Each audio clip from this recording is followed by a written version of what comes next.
Have you ever caught yourself trading breakouts just to see it reverse in your face the moment you take a trade? In this video, we're going to explain the best breakout strategy so you can bank those big profits just like this. So what exactly is a breakout? A breakout happens when the price of an asset moves beyond a key support or resistance level after a period of consolidation, often leading to significant price action. For example, here we have a market that is moving in a range. It's not very volatile. This reduces our probability of finding winning trades. However, at one point, the market started moving up and it broke above this resistance line. This move presents us with a buying opportunity. But first, we're gonna have to learn how to spot real breakout setups. A commonly used method is to look for breakout patterns. You may be familiar with some of these patterns, like rectangles, pennants, or triangles. However, looking for these patterns to appear exactly how textbooks show them is a mistake that most traders make. In reality, price movements are almost never perfect. So instead, we're gonna focus on identifying key levels. You wanna look for these areas of support or resistance.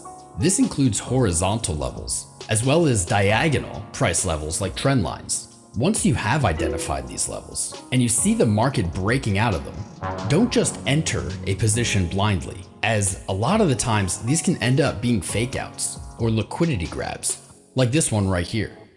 One key characteristic of a true price breakout is the size of the candlestick. You want to see price approach this level with momentum and energy. So a series of large candlesticks can tell you that the market is ready to start blasting off towards new prices. Once we've spotted a true breakout, our next steps are critical. One thing you can do is to wait for a second candle to form after the initial candle that broke out from this level. Now, the second candle has to stay outside of the level. Once you see that second candle corresponding with the first, that's when you can look to enter a position. However, there's another method we can try that's gonna get us even better risk to reward ratios. Instead of entering on the time frame where you see the breakout happen, you can zoom into a lower time frame and start looking for more precise entries there. So let's do that. Here we're on a lower time frame, and we can see how the market has just broken below this level. Now it has created a new swing low that couldn't be seen on the higher time frame. We can wait for the break below this swing and then enter a short position with our stop loss above our previous swing high, and we can aim for a fixed 1-to-2 or 1-to-3 risk to reward ratio. Let's have a look at a few other examples. Here we have an uptrending market.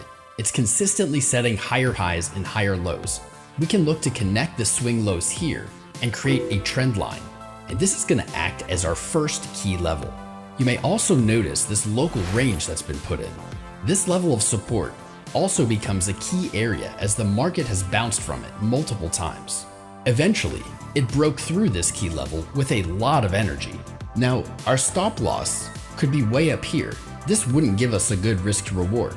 So let's zoom in once again and look for an even lower time frame to enter on.